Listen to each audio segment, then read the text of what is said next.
I'm Mike Donnelly, and I talk to dead people. I mean, I'll go amazing. I talk to dead people, and they talk back and they tell me all kinds of stuff about where their families came from. And do you mind if I sit? Anybody have a problem with that? Okay. Just thinking he thought he had the camera all charged up in the right direction. It's important to talk to people who've gone before us because they have their stories that made this community, in this case, what it is today. Specifically, we're talking about people who were buried in the old Andover burying ground at the corner of Hebron Road and Lower Center Street, across from the lower end of, at the corner of Hebron Road and Cider Mill Road, Lower Cider Mill Road, across from Center Street. Okay? Everybody knows where that cemetery is here. I know some of you are not from town. We know who's buried there, not because you can read the stones today, but because a nice lady by the name of Patty Dimmick in 1900 commissioned a gentleman to come in and record all the inscriptions on the stones in the cemetery. That's 1900. The stones were far more readable then. And they recorded those names, and in 1934, the federal program to put people to work paid people to record cemeteries and things of this nature, and they had that list. All right. Then the list got lost, and it was found way deep down in a box in the base of the archives of the Coventry Town Hall. So we have the original list now. So we know who was buried there. That is, we know who had stones there in 1900. We believe that maybe 10 to 15% of the burials had temporary markers. That is, markers that did not last very long. And we're not there by 1900. It was also the practice that when the church cemetery opened, roughly in the 1830s, that families erected new markers and recorded the names of their ancestors that were already buried in our cemetery. That's quite a trick to pull those people apart, because now we need to know which one they were actually buried in. Well, the rule we followed was, if they were buried before the establishment of the church cemetery, they were buried in our cemetery first. But now, people belong to the church, they want their whole family together in a cemetery, so we have some of their older relatives on monuments in the church cemetery behind the Congregational Church on Route 6, who were originally buried in our cemetery. Just by way of very brief history,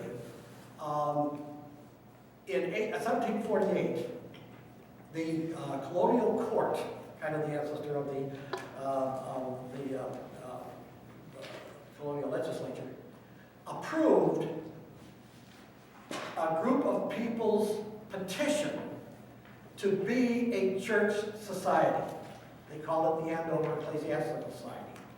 That was nothing other than a group of people who got the right to tax themselves for the benefit of the church. And that's exactly what they did. As soon as it was approved, and they stopped the colony, the colonial government for 4 or 5 years, but they finally got approval to be an ecclesiastical society. And now what the ecclesiastical society did was they asked for, or tithed, gifts, money, land, all kinds of things for the benefit of the church. You had to pay the minister, and the first one was Reverend Lockwood. He's buried in our cemetery. There's a nice picture of his table stone over there on the display. They taxed people to build their meeting house, which is what they would call, what we would call a church. They call it a meeting house, okay? The word church, it wasn't really used all that much in those days for them, but that's what you would call the assembly of people.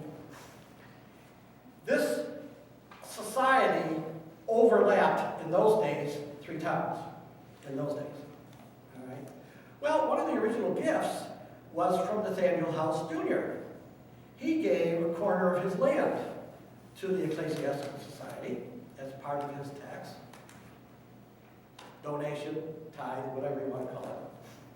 And it was a little over an acre, and that became the cemetery. All right? And they called it the burying ground.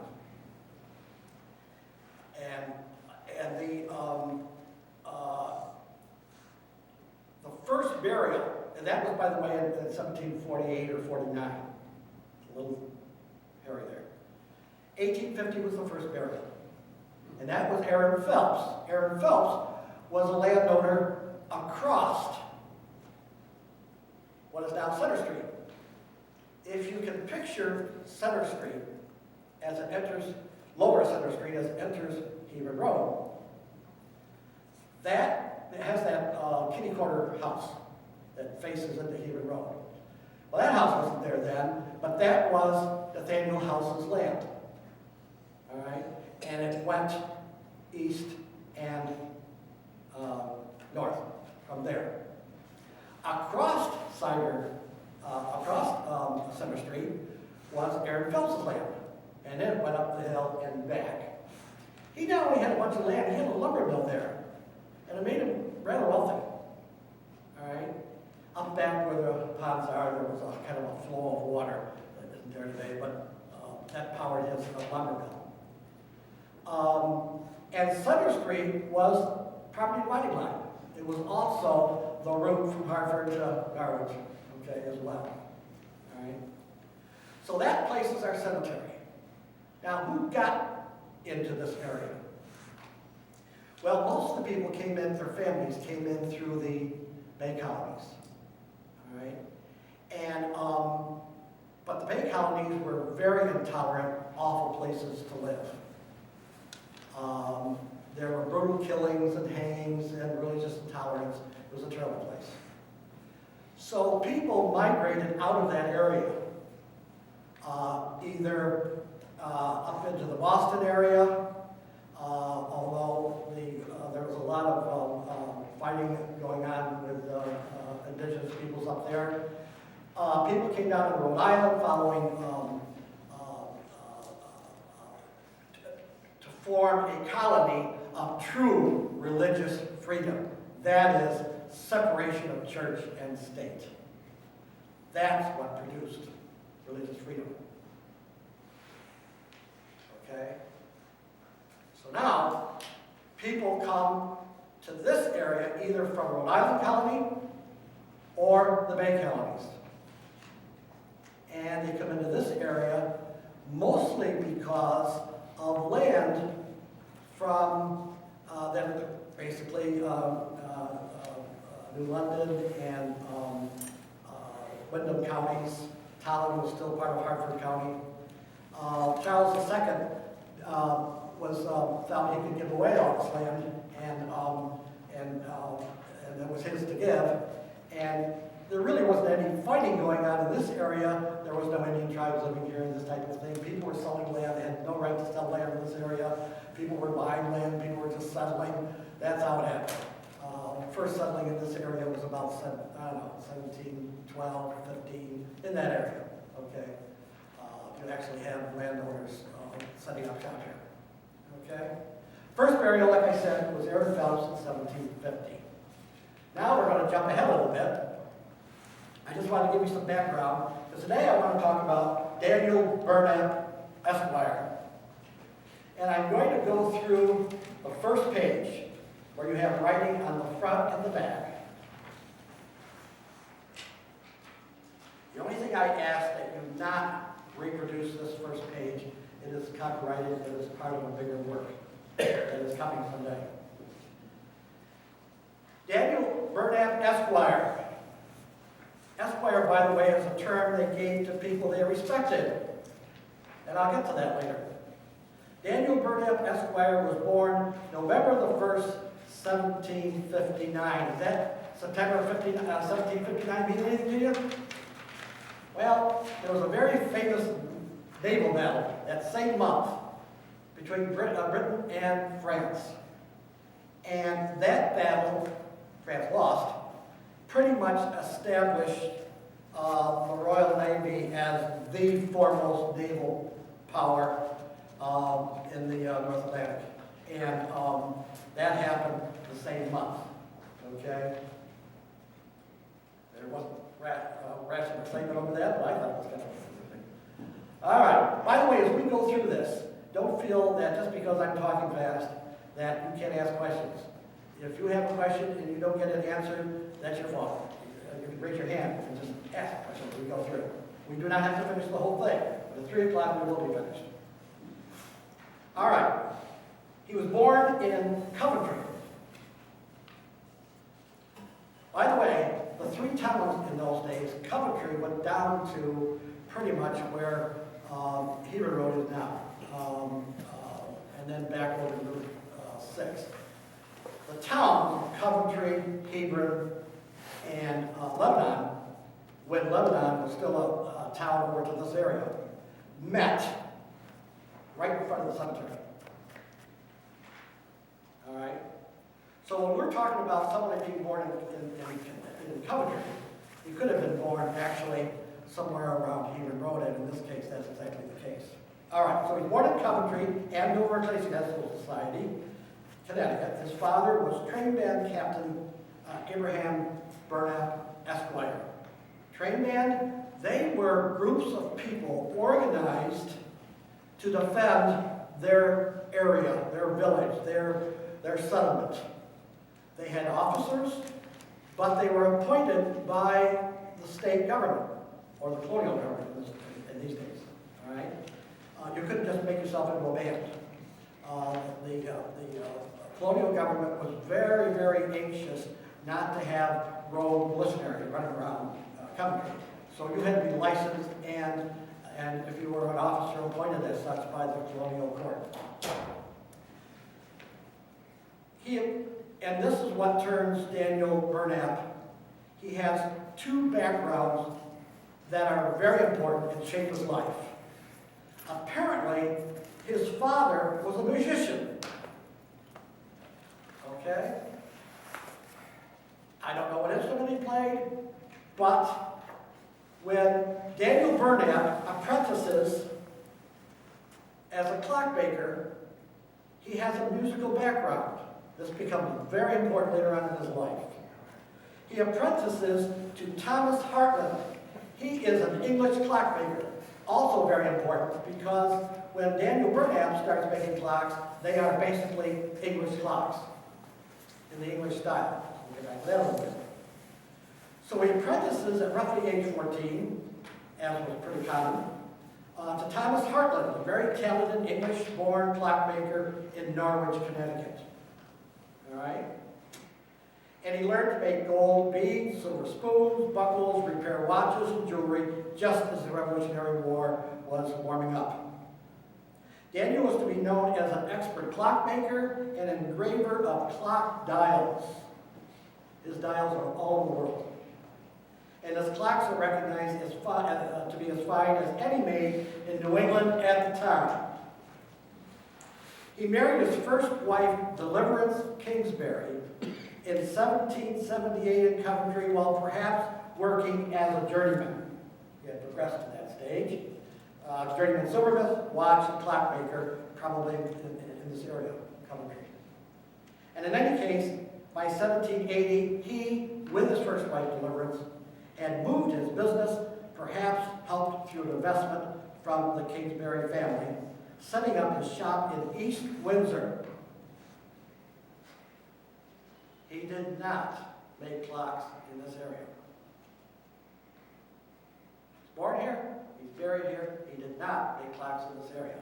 But hang on, we're not going to lose faith in yet.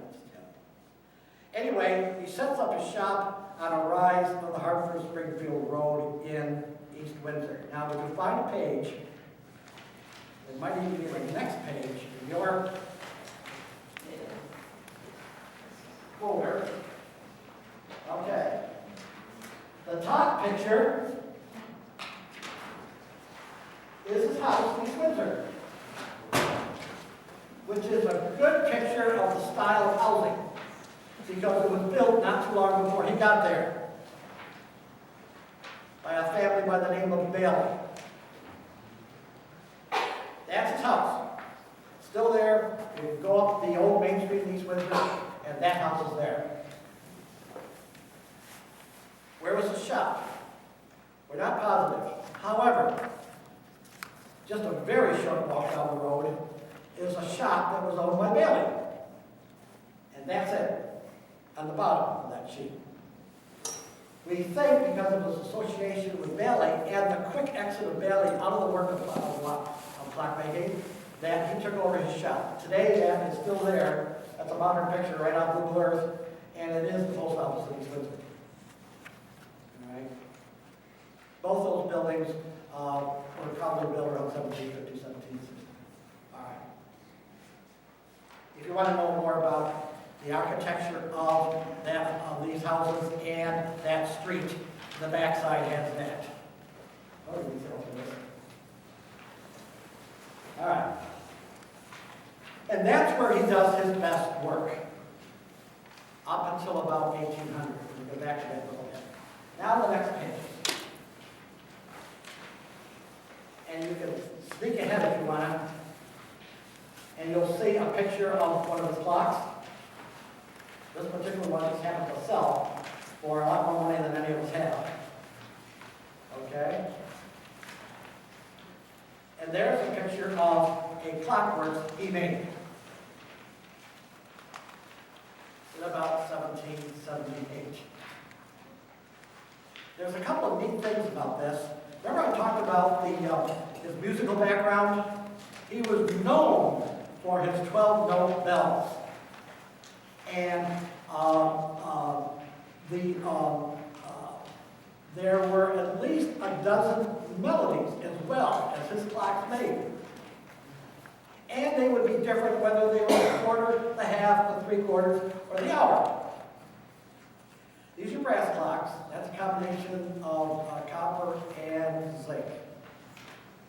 That's what brass is. Okay? And he would work with plates and sheets of bronze. And all of that work he's doing by hand. With one exception, he introduces an idea of, well, if you got to stamp out a gear, why not do a dozen?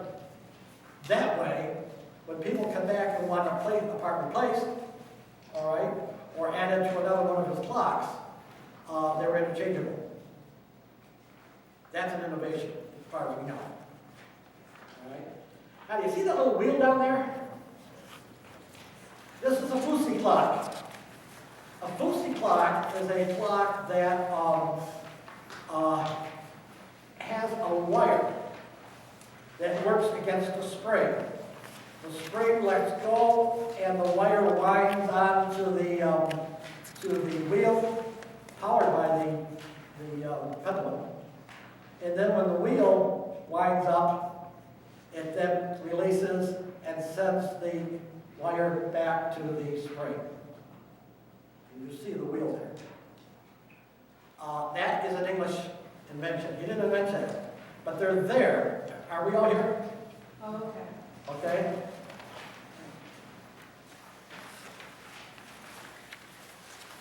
There's the clock. Now, you'll see at the bottom of the clock that wheel with a wire wound around it. Right down here. That's it. Okay? That would wind back and forth from the spring to this drum. And the drum is actually in the shape of the top of a barrel. like a comb. And what that did was, instead of just having the pendulum do the work, all right, it works against not only a spring, but also this coil. And what that does is it makes your time very, very even. What he did do, though, was he put this into watches. Okay, this whole thing ends up in a watch. That is Daniel Burnham's contribution. Okay? Not only did the watch have almost everything you see here, but they also had melodies. He was a true musician and hated to see a clock go out of his shop that didn't make a song. And in fact, that is a quote. So he's known for his quality work movements and his beautifully engraved brass dials. If you go up the page, I hope, there's a picture of his brass dials. Okay? This one happens to be in the clock that's on the first page. That is silver, folks. And enamel. And some gold. And he did it all. All right? We believe he did several hundred of these. As you can see in there, they usually have his name on it, and he's Windsor, because that's where he made all his clocks. Nowhere else. Sometimes he would engrave on there to whom he made his customer name. All right? As you can see, it kept seconds and moon phases. They were beautiful clocks. All right? Mm-hmm. Inside the Nathan Howe Homestead? Yes. That's That's what I understand. It says Andover. Pardon me? It says Andover, Connecticut. Yes, because it appears that he repaired some clock faces when he moved back here. I'll get there. Okay, I'm sorry. No problem. No problem. Yes. All right. Let's see if I missed anything here. Do you have any questions about these clocks? There's a working YouTube that shows on time. Oh. Yes, that's correct. And they still work fine today. Okay. So this His innovation was more of the miniaturization to go into a... that and the musicalness of this. Oh, okay. Okay? And he put it all together into an English clock. Okay? These were English-style clocks, start to finish, because of Thomas Hartland that he apprenticed to. That's right. Yep. It says sort of in the background, carry, I believe it's because I copied this from the source I wasn't supposed to copy, is what I'm guessing. Because that came from the copy, not from on here. Yeah. I know it's there. There's a clock, used to be basically Mason Consultant. That's correct. We're going to get to him. Okay? But I think this is their source. And when I copied it, it came through. All right. All right. Now watch what happens. As I said, he was a master to the later well-known clockmaker Eli Terry. And this becomes extremely important. Remember the name Eli Terry. Okay? He is like a pivot in the clockmaking business in the U.S. and watchmaking. And he was an apprentice to Daniel Burnham. And arguably, that might have been Daniel Burnham's biggest contribution. That he was Eli Terry's master.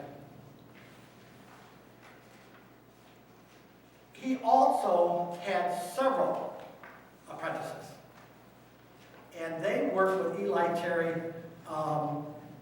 to create a very famous clockmaking company here in Andover, in Connecticut, and I'll get back to that as well. Now, meanwhile, land records of Coventry, and I can assure you, they're very deep and dark to find. Land records of Coventry show that in 1789, he bought land from his father. Why would he do that? But the land record actually show on which it was said he subsequently was to build his mansion. That mansion is the post house today. So let me now explain something to you. Where this farm was. If you go down to Times Farm Road, okay? You're at Times Farm Road. Pending Road and Times Farm. And you can walk this. There's a little inside road, used to be part of Route 6, where the Daniel White Tavern is. That's now owned by, I don't know. But it's up about 120 feet, something like that. You then go up another 120 feet, and if you're going east on Route 6, this is all on the left. I'm sorry, I should stay in the camera. This will be a great thing, right? Just kind of drift in and out of the focus here. As you're going east on Route 6, you go Times Farm, or actually Henry Road, up about 120 feet, you see the tavern through the bushes to your left. You go up another 120 feet, you see, at least in the winter, a very good property line. Been there for a long time, roughly 200 years. Everything west of that belonged to the White family these days. Everything east of that was Burnett, Abraham Burnett's land. Daniel's father's land.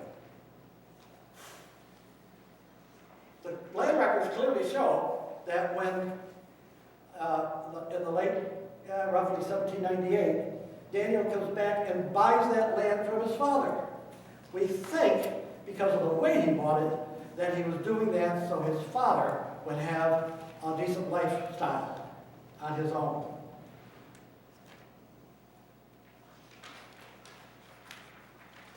And I'm going to talk a little bit more about that. So that land goes from that property line, east of the White family property. It goes east to the Burnett Brook Basin. Oh, sorry. I probably should put that down. And the Burnett Brook, you know where that is. It's down kind of a low basin area, and his land went just beyond that. And you see another property line on the other side of Burnett Brook in places. And it originally amounted to about 259 acres. It was not small. It was big by those days.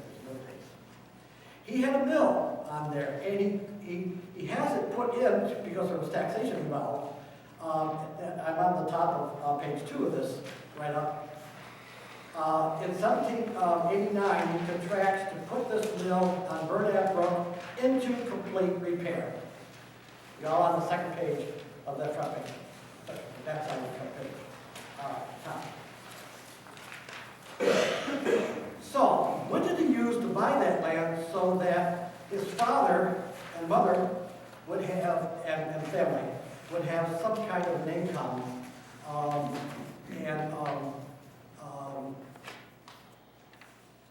because apparently he could not work the farm anymore. That's what's indicated. To purchase the land, and this kind of gives you an idea of monetary exchanges, how you bought land, how you shared services in these days, and so on. For the purchase of this land, Daniel might have used newly issued U.S. issued dollars. This was not paper money. The U.S. government had just had the unpleasant experience of the Continental dollars. Continental Congress had issued this paper money to pay its debts to the war. They became worthless at the end of the war. There was nothing to back them. People lost faith in them, and it was said that nothing was as worthless as the Continental dollar. Right? And so there was no paper money to be used at this time, but The treasury was established through Hamilton, and there was a U.S. dollar. Also, banks issued notes. Maybe that came from a bank that handled the sale of the land in East Windsor, because in 1789, he up and sells the shop and the land that was around the shop and his house, and buys the land in Andover from his father. All right?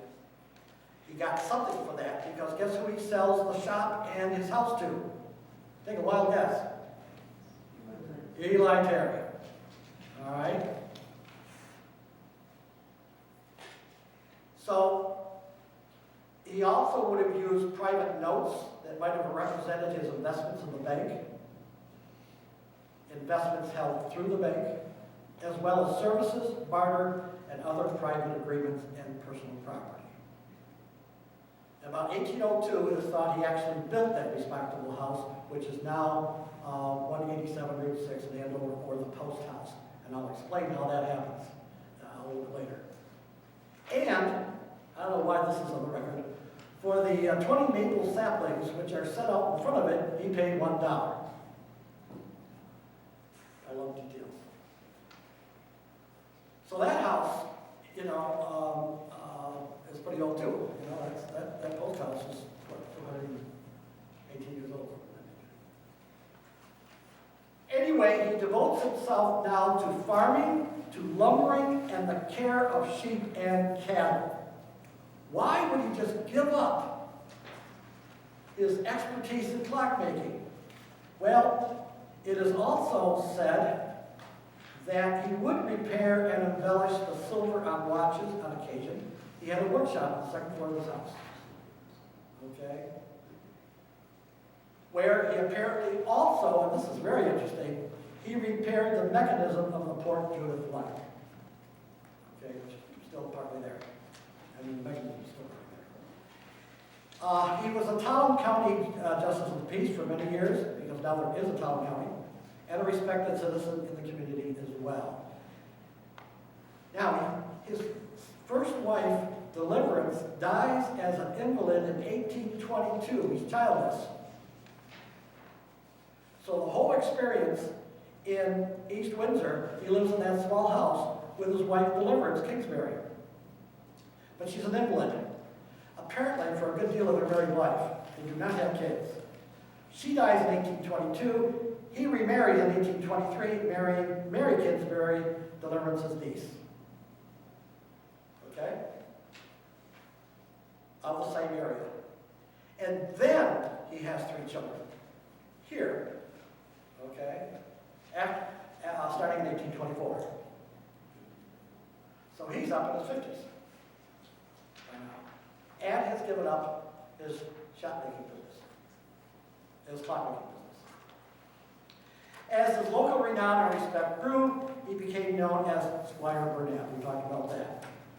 Here we also should note that his in-law Kingsbury's family was one of the substantial, influential, and original families of this region, and Burnett's marriage into 2 branches of it is significant of his inherited and acquired place in the social order of this place. He represents Coventry, very important, in the now state legislature in its sessions of 1812. They were calendar year sessions these days. 1812, 1813, 1815, 1816, and 1825. And in politics was known as a staunch Whig. What's a Whig? Guy who wears a real long hair and usually white and dusted. What's a Whig? Anybody know? Was a strong advocate during the Revolutionary War era of independence from foreign control, especially for the purpose of taxation. All right?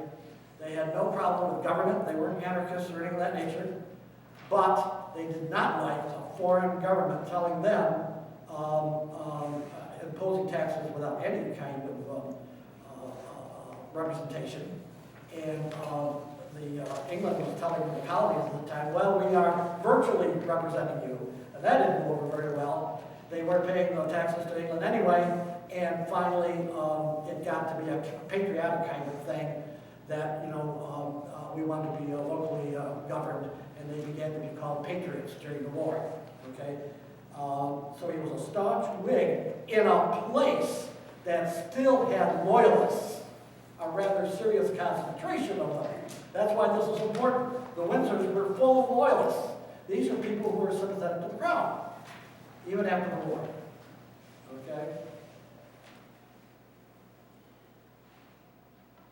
Daniel's only son, Daniel Kingsbury Burnett, he was born in 1824, the first kid, died at age 20 while a student at Yale, quotation marks, having come home from Yale with typhus fever but to die. Daniel Esquire Sr. himself died after a short, severe illness on September 26, 1838 in Coventry Hanover Society.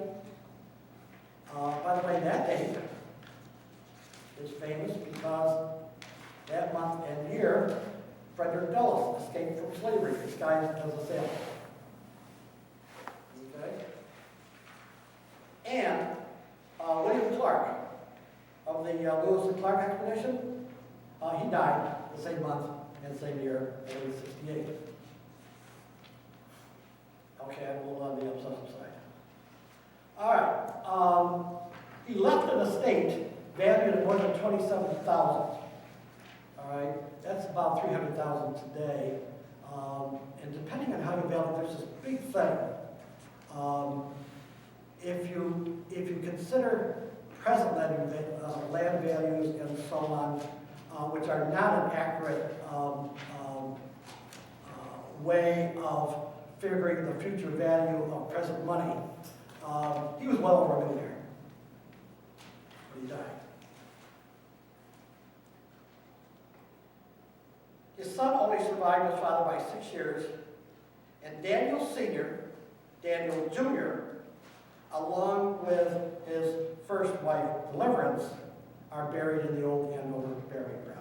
And that's how I found them. All right. Daniel's second wife, Mary, is buried in the new church cemetery. And I explained what that was about. By the time she died, the church cemetery was open. All right. I tried to figure out when the church cemetery was opened, and I couldn't find anybody buried there before 1830. Does anybody actually happen to know when the church cemetery was opened? Well, I couldn't find anybody buried there before 1830. So, but by that time, she apparently built, or the Kingsbury family does, these big monuments over there, and all the names of this family are over there as well. All right, but I explained why that is. And in fact, if you go to what I think is probably the last page, anyway, it's a page that looks like this. It may very well be one of your last pages. And it's a picture of a couple of gravestones. I'm sorry. There you go. Y'all there? Yeah. All right. The stone to the left, we now know, reads, I told you how we now know, reads Abraham and Irene Burnett, who are the parents of Daniel Esquire. Parents of the parents. Those are the parents of Daniel. Then there's an empty space. Then there's a stone, Deliverance's first wife. The middle stone, next to the obelisk, is Daniel Esquire, the clockmaker. Daniel Jr. is the obelisk, right? Who died at age 20 while a student at Yale. Why is there a big space like a missing tooth sitting there? We think Mary was there, or was intended to be there. And in any case, at about the time that she dies, it was decided she'd be buried over there near the Kingsburys, and all the Burnett, and a big monument would go up honoring all of the Burnetts in the church cemetery. Why? Because the family was strong Congregationalists. All right? Basically Puritans. All right? Who wanted a little calmer lifestyle than what was going on in the Bay Colonies, how we started out. Now, what happens? And I want to explain something here to you. when you find the family tree, it's probably one of your very last pages, and it looks like a family tree. That's why I call it.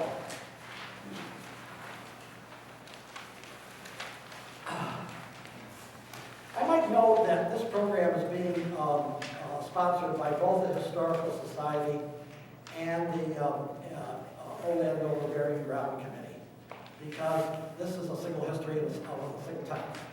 Okay, pretty obvious reasons.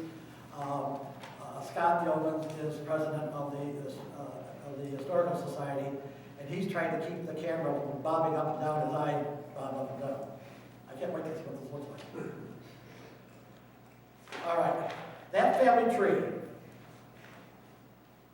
if you look at the very top, we were able to do family trees on everybody in the cemetery. That was the only way we could figure out where they came from and what happened to them. Okay? Abraham Burnett and Irene Wright, parents of Daniel Burnett, Esquire. We found their stones, right? On the left side of the picture.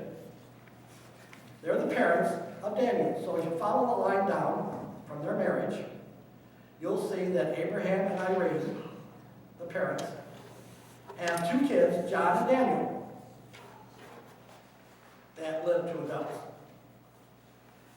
You see Daniel Esquire, 1759 to 1838? That's our Daniel Burnett, Esquire, the plot maker. Did everybody not find him? This is very important.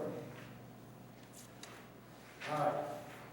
You see his first wife, Deliverance, and his second wife, Mary. If you see an X, all right, on a line, that means they're buried in the Old Andover burial ground. So Daniel's buried there, so is Deliverance, but no X for Mary. Mary, however, with marriage to Daniel, produces three kids: Daniel K., Mary D. Skinner. Now, Mary Della Burnett marries Elliot Skinner. Elliot Skinner donates $5,000 for the establishment of our Skinner Library.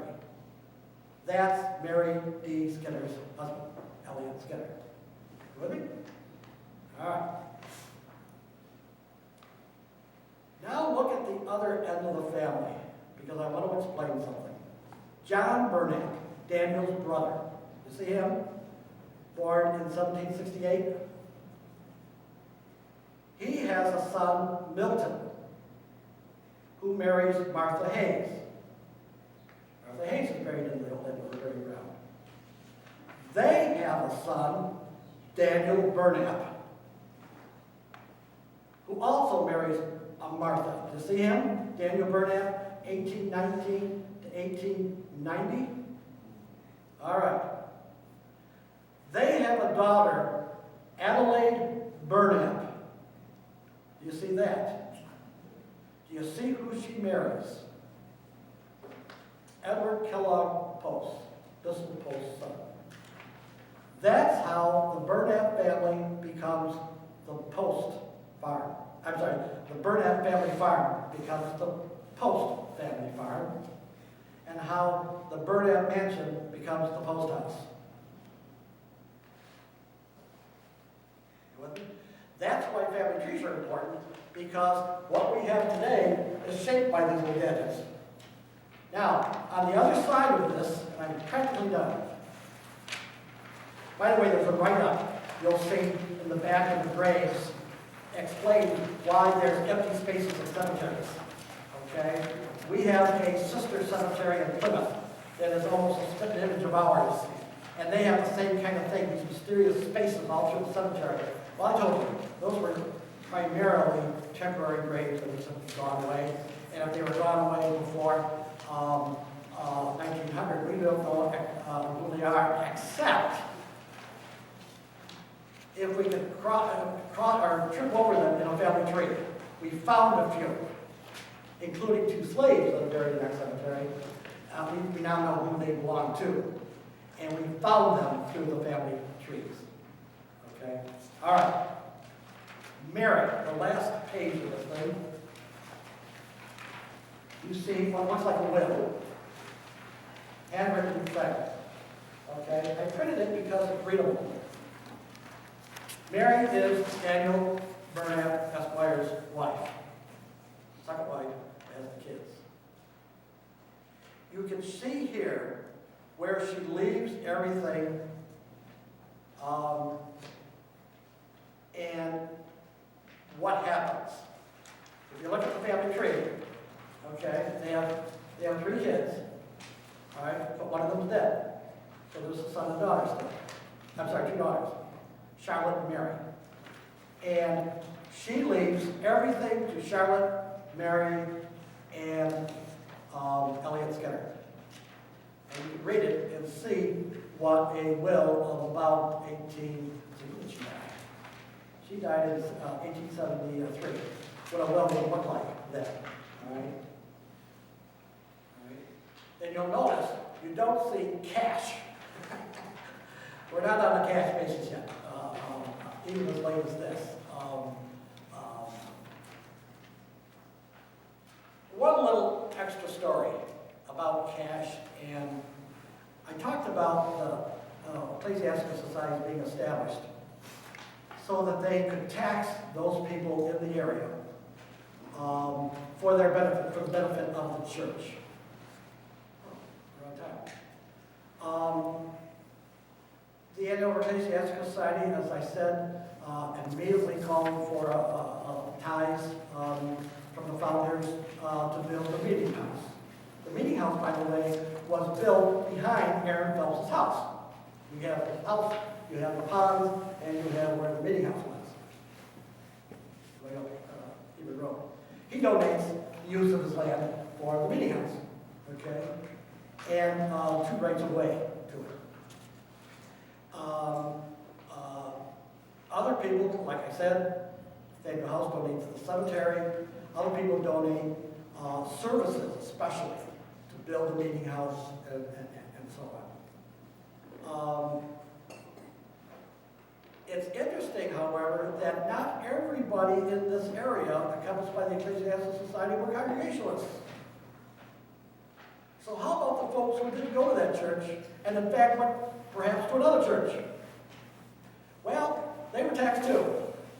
And of course, since they weren't paying their tithes to the church, how are we going to get money from them? Now, most of them had a tendency to be wealthier and maybe a little bit more sympathetic to the Crown or the Revolutionary Board. So they were taxed in a bunch of different ways, and guess what one of the taxes was based on? The number of clocks you had in your house. The number of candles you had in your house, all kinds of things. This was not causing good community warm relations, as you can tell. However, in 1790, the congregation met in the church, right, in the meeting house, and they made an extraordinary and not terribly typical, because it was so early, decision. As long as you contributed to some church, you will not be taxed here.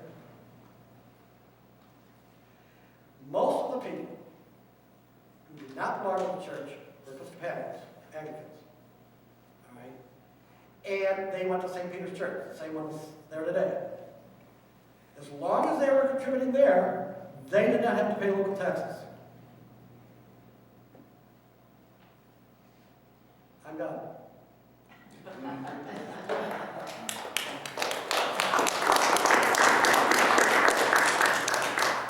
You should have put springs on that camera. Down, all right, go ahead. In the 1960s, Bobby Polk's dad showed me the 3rd floor of the post house.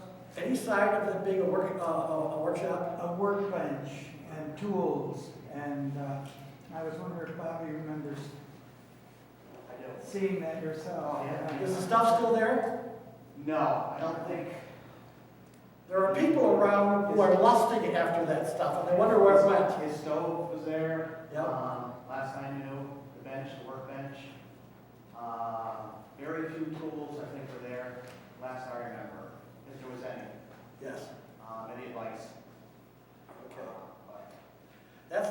almost priceless today. They were Yes. supposed to get locked up. Did that answer your question? If I can answer it, I'll give you any information I know. If I don't, I don't. According to the book on Daniel Burnett, they're all connected to the Historical Society, their diagrams and his accounts are all in here, Yep. pictures of his tools. Yeah. But there were some remains of the shop. So those pictures are from a long time ago. That Nobody was seems to 1950. know where they are now. Yeah, I haven't seen them, other than I have heard that, yeah. Connecticut Historical Society has some stuff too. I understand they actually have a face. I don't know if that's true or not. Yeah. Since Eli Terry purchased Daniel Burnett's property, did Eli Terry do any imprint landowner or buildings or? No, Eli Terry bought his property in East Windsor. Yeah. Now, there is something I wanted to cover, if I can find it. There's a page that has his tax stamp on it, and that was his mailing stamp on it. Now, I should put my finger.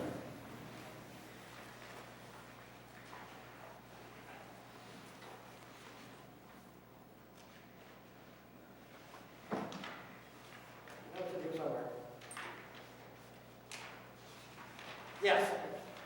Find a page that looks like this, right in the middle of the group. If you wanted to be an apprentice, you better read the apprentice agreement first. It's a page that has his stamp that you might steal. By the way, mail was not put in an envelope or anything in paper. You just took a sheet of paper, wrapped it up, and put your stamp on it, okay? That was mail. And you didn't put stamps on them. You paid for it when you received whatever you got through whatever system was going on in your area. Okay. If everybody's on this page, he was a master, not only to Eli Terry, but to several people. If you go down, take a look at the agreement, the apprentice agreement.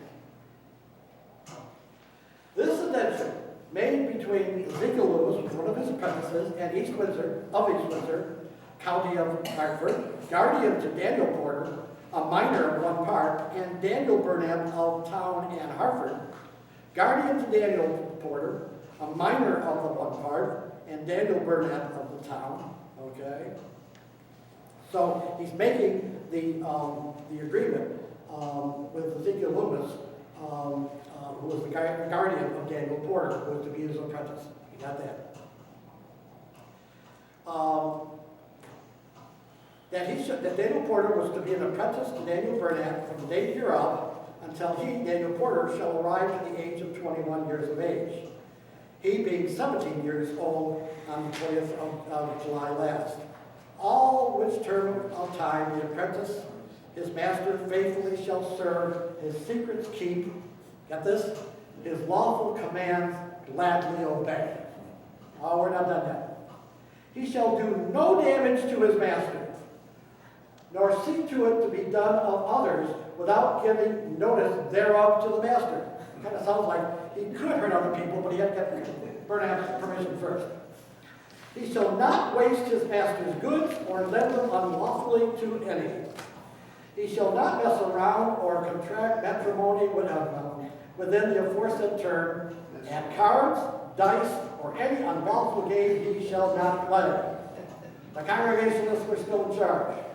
He shall not absent himself by day or by night from his master's service without leave, nor haunt taverns or play the horses, but shall in all things behave himself as a faithful apprentice ought to do toward his master.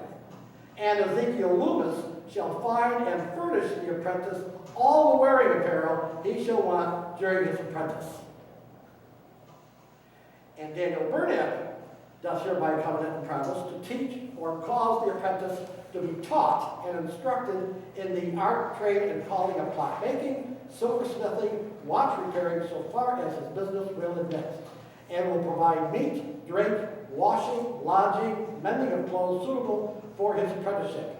And at the expiration of said term, dismissal from apprenticeship and testimony, blah, blah, blah, blah, blah. Okay? That kind of spells kind of out pretty clear. You agree? Well, that was education in those days. When he built his house, here's a little story. When he built his house, okay, fast story. When he built the house, what I'm going to call the post house, his mansion, he had a group of workers come in, and they were from Harvard. The problem is, they got started, second or third day in, they stopped and went on strike. And the reason was that Daniel Burnett, who wasn't actually present on site, was not providing enough rum and brandy. So, they would not work again until one of the workers was given the wherewithal to go down to White's Tavern and provide the work crew with enough brandy and rum to work on the job on a daily basis. Okay? There's one after page left, and it says Daniel Burnett, master clockmaker, and there's just a few other neat little stories that I thought were talked a little bit about how he made the clock faces. And now I really am done. Unless somebody else has a question, you can walk out now. Was Irene Wright his mother Yeah. from Wright's Mill in Coventry? Yeah, sure. Yeah, that big family over there. Yeah. The White family, which was just on the west side of Burnapp's land, they were a big family. And there's still descendants around town here of that family. Okay? There's still descendants of the Post family. Wave your hand. Thank you. Any other? There's two pamphlets. One is, yeah, I know. One is,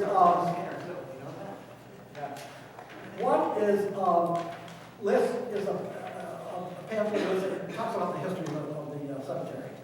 And on the back is a list of all the family names in the cemetery. That is a little history and also asks for volunteers to help us in our work this spring. If you ever want to help, and we got a bunch of work to do this year, straightening stones and cleaning, you're more than welcome. The other is this one, and it talks about the work of the committee and what the committee is doing to repair and fix up. We've got a lot of work done this year. If you are interested in either helping us or joining the committee, you have to be appointed by the Board of Selectmen. We're going to need new members. And they will be advertising shortly for new members. Watch for the ads in the paper, River East. They will be advertising for people who show their interest to join the committee. We're going to need, I found out that we really should have had not only 7 members, but 2 alternates, and I didn't realize that. So we're going to fill the committee back up to 7 and the 2 alternates. I think it just helps us connect to the community better. And how to get a hold of us is in both pamphlets. Any other questions? I know. Did he make any other machines like metronomes? As I know. However, his apprentice Terry, he had several apprentices. They bought and took over the Waterbury Clock Company. They made watches, and in 1930, very miniature, okay, something that Burnett had already started doing. In 1930, they got the Waterbury Watch Company that was still being run by disciples of Terry. Got a license from the Disney Corp to make the Mickey Mouse watch, and that was one of their watches. They called it the Timex, and it was so popular they named their whole company, renamed the whole company Timex. Moved away, but that's where they came from. Yeah. Burnett is, like I said at the beginning, is a real pivot in the clock and watchmaking of this world. In response to the gentleman's comment, he did make that point, Judith Lighthouse, that you Yes, he referred did. to a sequencer that would blank out the light, because the light was steady, and then they would close it off and open it, and it had to be different from New London and the other lighthouse, name's gone off, tip of my tongue, because the ships going by needed to know the sequence and how long the light gap was to know where they were on the coastline, and so he was ordered to make it 3 minutes and close for like 8 seconds every 3 minutes or whatever, but he made that clockwork that became the sequencer that blinked the light. And in the mechanism itself, that you refer to, he made it here, or he fixed it here, and changed it here. It had to work like a clock. And that was the thing. I don't know if this makes any difference or not. The tunnel field has a clock in it. Okay? If it's in honor of Daniel Burnham, that's a good thing. But no, he didn't actually make any clocks here that I know of. He may have repaired, he may have updated. There's no indication. He actually has account books, which you can still get to. They're in the Kentucky Library. But as far as I know, he never actually made a clock here in town. He given that up when he moved here. You don't have to stay if you want to sit around and talk. I'm good.